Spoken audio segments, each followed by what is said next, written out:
नमस्कार दर्शकों, आप देख रहे हैं टीवी न्यूज वायरस और मैं हूं आपके साथ हर बार की तरह आशीष तिवारी। चूंकि विधानसभा चुनाव करीब है और जो सियासी गहमा गहमी है उत्तराखंड में बहुत तेज हो चुकी है। इस वक्त दिल्ली पर सबकी निगाह है क्योंकि अचानक रातों रात मुख्यमंत्री तीरथ सिंह रावत को दिल्ली बुला लिया जाता है। और कांग्रेस के खेमे की बात करें तो वहां पर सारे विधायक हैं, विपक्ष के नेता का वहां चयन होना है, साथ ही साथ नए कप्तान की नियुक्ति भी आला कमान करेगा।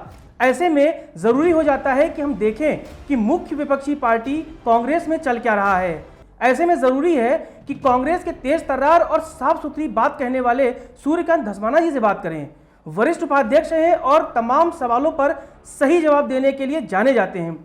धस्माना जी, आपका स्वागत है टीवी न्यूज वायरस पर। धन्यवाद। अचानक एक हफ्ते से ये क्या हो गया उत्तराखंड में? रामनगर में चिंतन शिविर, दिल्ली में कांग्रेस का एक बड़ा बैठक शुरू हो गई। कोरोना का जो काल चला उसमें सरकार की उठापटक रही, मुख्यमंत्री बदल गए, कुंभ का घोटाला सामने आ गया। आपकी चुनौती क्या है? ये अचानक क्या हो गया उत्तराखंड में? देखिए, उत्तराखंड में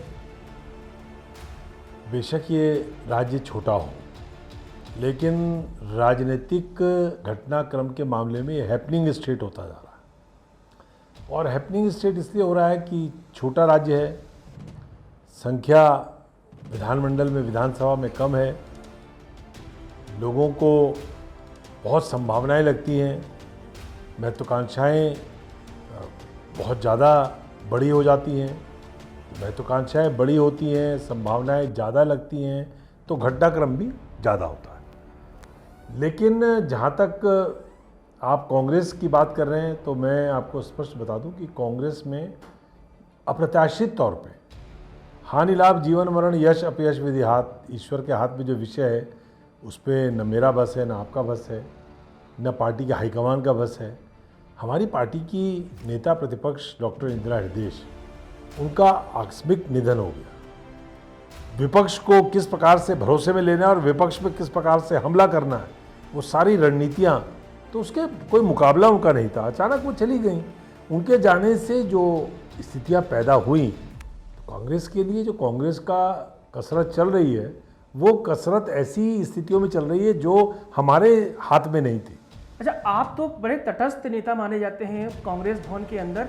अध्यक्ष कोई भी हो या मुख्यमंत्री कांग्रेस का कोई भी रहा हो, हर खेमे में आप बराबर शरीक होते रहे हैं। आपको लगता है कि ये सही समय है कि अब युवाओं के हाथ में कमान आनी चाहिए और जो बुजुर्ग नेता हो चुके हैं, सीनियर हो चुके हैं, उन्हें बैकफुट पर रहकर रणनीति बनानी चाहिए ताकि नई चुनौती केजरीवाल की हो या भाजपा की हो, उससे कम आप लड़ सकें, 10 से कम इतने आ सके कि आप सरकार बना सकें। सही समय है इस वक्त एकजुट होने का। दो बातें मैं आपसे बताऊंगा।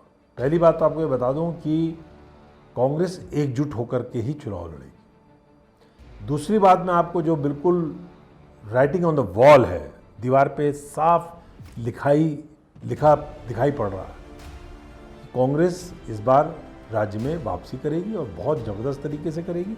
सरकार कांग्रेस की। आधार क्या है? आधार है कि जो 4.5 वर्ष भारतीय जनता पार्टी के शासनकाल में जनता के जो तमाम सवाल थे जिनसे मुंह मोड़ लिया बीजेपी ने, वो जो सारे वादे थे जो 2017 में बीजेपी ने मैनिफेस्टो में किए थे, और मैनिफेस्टो भी छोड़ दीजिए, प्रधानमंत्री स्वयं आधा दर्जन रैलियों में कह के गए कि डबल इंजन की सरकार आएगी, बेरोजगारी खत्म कर दूंगा। डबल इंजन की सरकार आएगी तो विकास की रफ्तार इतनी तेज होगी कि आप कल्पना भी नहीं कर सकते। डबल इंजन की सरकार आएगी तो महंगाई 100 दिन के अंदर कम कर देंगे। डबल इंजन की सरकार आएगी तो राज्य के किसानों का कर्जा माफ कर देंगे। 3, 4, 5 मैं आपको बता रहा हूं, दर्जनों बातें हैं जो मैनिफेस्टो में कही गई। लेकिन प्रधानमंत्री जी के श्रीमुख से जो बातें ऑन रिकॉर्ड आपके पास फाइल पिक्चर्स होंगी, राज्य के अंदर बेरोजगारी का आलम यह हो गया कि 5 वर्ष में पुलिस की भर्ती नहीं निकली। महंगाई दर जो पूरे देश में है उससे भी हम आगे बढ़ गए। महंगाई उत्तराखंड में इस समय देश में सबसे ज्यादा है। राज्य के अंदर लोकायुक्त की बात आपने कही कि 100 दिन के अंदर लोकायुक्त ले आएंगे, और आप विधानसभा के पहले सत्र में लोकायुक्त ले आए। विपक्ष ने आपका समर्थन किया, आपने प्रवर समिति को भेज दिया। आज तक वो प्रवर समिति के बस्ते से निकला ही नहीं। तो मुख्यमंत्री कहते हैं भ्रष्टाचार है ही नहीं, तो जरूरत क्या है लोकायुक्त? बिल्कुल भ्रष्टाचार नहीं है इस प्रदेश के अंदर। 1 लाख RT-PCR और एंटीजन टेस्ट नकली हो जाएं, 500 लोगों का एक ही पते पर पता मिल जाए, एक ही मोबाइल फोन पर 500 लोगों के आधार कार्ड की कॉपी मिल जाए, 700 लोगों का एंटीजन टेस्ट, नाक में और गले में घुसा करके एंटीजन टेस्ट होता है, 700 लोगों का एक ही किट से हो जाए, बिल्कुल भ्रष्टाचार नहीं है। तो मुख्यमंत्री हटा तो दिए गए, इसीलिए हटाए गए ना कि असंतुष्टि थी, लोगों की शिकायतें थी, और आला कमान ने अच्छा काम किया। कौन तीरथ जी को लाके हटा दिया। कौन जिम्मेदार है? 57 विधायक इस प्रदेश की जनता ने चुन करके आपको प्रचंड बहुमत के साथ सत्ता में बैठाया, और आपको शर्म नहीं आती? आप 4.5 साल बाद नेतृत्व परिवर्तन करते हैं और एक ऐसे आदमी को ले आते हैं जो कहता है कि 200 साल हम अमेरिका के गुलाम रहे, जो अपने बगल की बैठी हुई महिला को नीचे टांग से लेकर के, घुटने से लेकर के पूरे शरीर की स्कैनिंग कर देते हैं, उनके वेशभूषा के ऊपर टिप्पणी करते हैं। व्यक्तिगत राय है उनकी। व्यक्तिगत राय नहीं होती मुख्यमंत्री की। मुख्यमंत्री की राय सार्वजनिक होती है, और सार्वजनिक मंच में जहां माइक लगाओ और वहां भाषण दे रहा हो व्यक्ति, तो व्यक्तिगत राय कैसे होगी? वो तो राज्य के मुख्यमंत्री की राय है। और राज्य का मुख्यमंत्री कह रहा हो कि चीनी आजादी के बाद पहली बार राशन में मिल रही है। कमाल है साहब, कैसे कैसे नमूने आप इस प्रदेश के ऊपर थोप रहे हो। मैं कल यमुनोत्री धाम से आ रहा हूं, आप दावा कर रहे हैं, आप कह रहे हैं हम सुप्रीम कोर्ट जाएंगे कि यात्रा शुरू की जाए। पहला धाम जो 4 धाम का यात्रा का पड़ाव है, पहला पड़ाव यमुनोत्री धाम, मैं कल वहां से वापस लौटा हूं। मैं इसीलिए गया था, और मैं आपको मालूम है कि मैं जब पहला केस पहली लहर में 15 मार्च 2010 को रिपोर्ट हुआ था, मैं उसी दिन, उसके अगले दिन दून अस्पताल पहुंच गया था। और जब मैं पहुंचा तो मुझे आपने 28 दिन क्वारंटीन कर दिया, मुझे इस बात की सजा दी कि मैं व्यवस्थाओं की पोल खोलने गया। मैं कल फिर गया था, और यमुनोत्री जाकर के मैंने देखा एक दरोगा और 4 सिपाही वो पूरी यात्रा को कंट्रोल करेंगे। न एंटीजन टेस्ट की व्यवस्था, न आरटीपीसीआर की व्यवस्था, न सैंपल लेने की व्यवस्था, न ऑक्सीजन की व्यवस्था, न बेस हॉस्पिटल, और आप यात्रा शुरू करवाएंगे।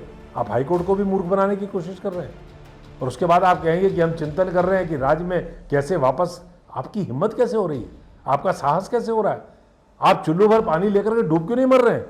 आप प्रदेश की जनता के साथ लगातार इस प्रकार का व्यवहार कर रहे हैं, और आप कह रहे हैं कि हम सरकार में वापस आएंगे, आप कह रहे हैं कि हम वापसी करेंगे 60 सीट लेकर के, 06, ये मैं भविष्यवाणी कर रहा हूं, 06 सीटें आएंगी बीजेपी की, और जितने मंत्री हैं एक आध को छोड़ दीजिए, सबकी जमानत जब्त होगी।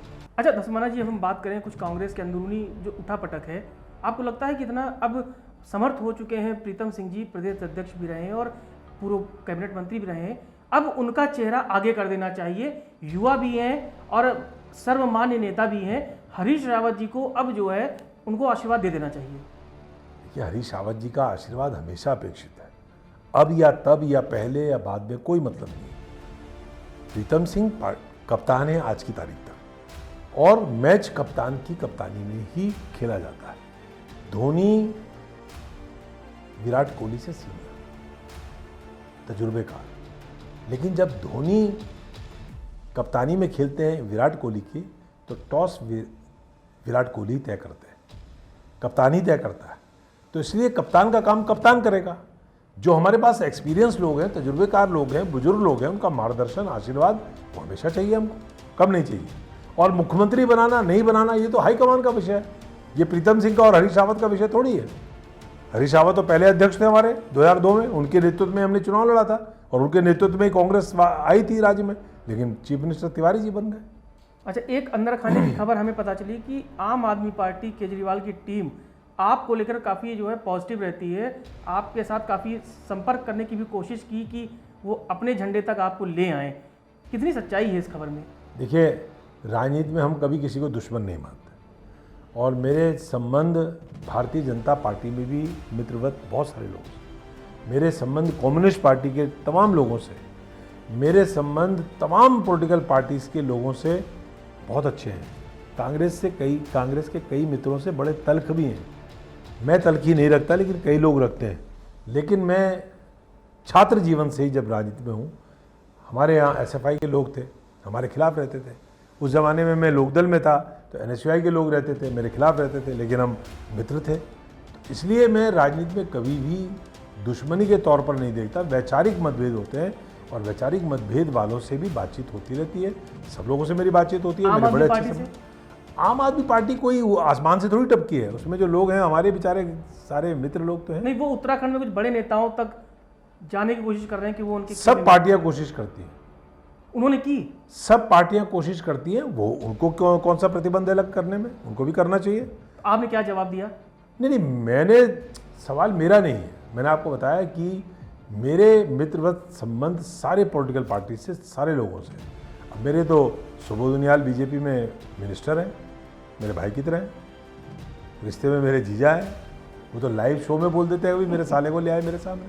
तो इसलिए तीरथ सिंह जी हैं मेरे बहुत अच्छे मित्र हैं, त्रिवेंद्र सिंह जी से भी मेरे अच्छे मित्रता थी।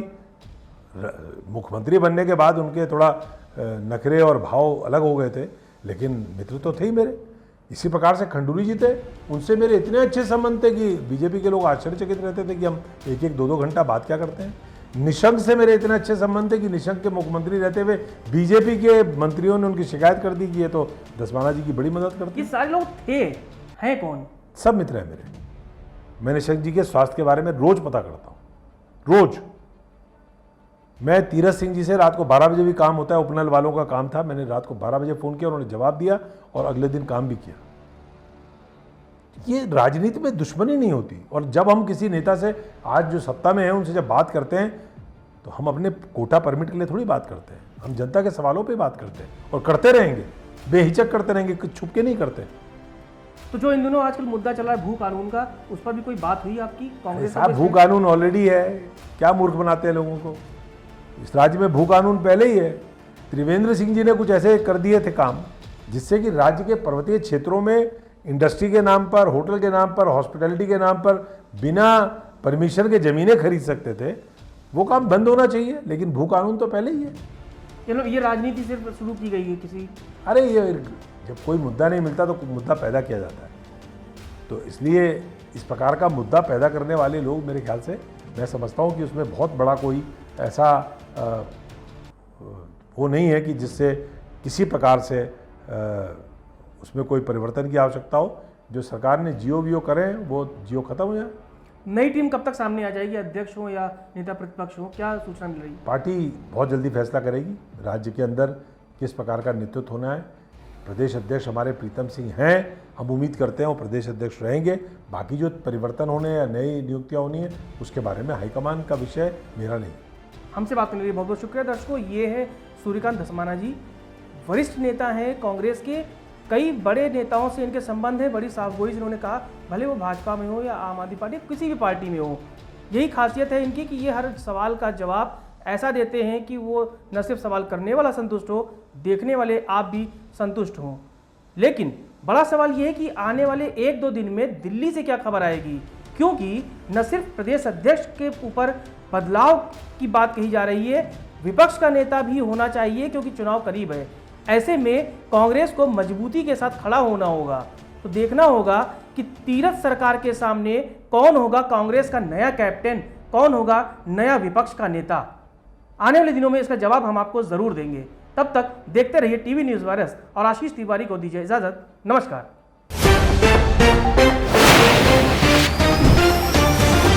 सत्य के साथ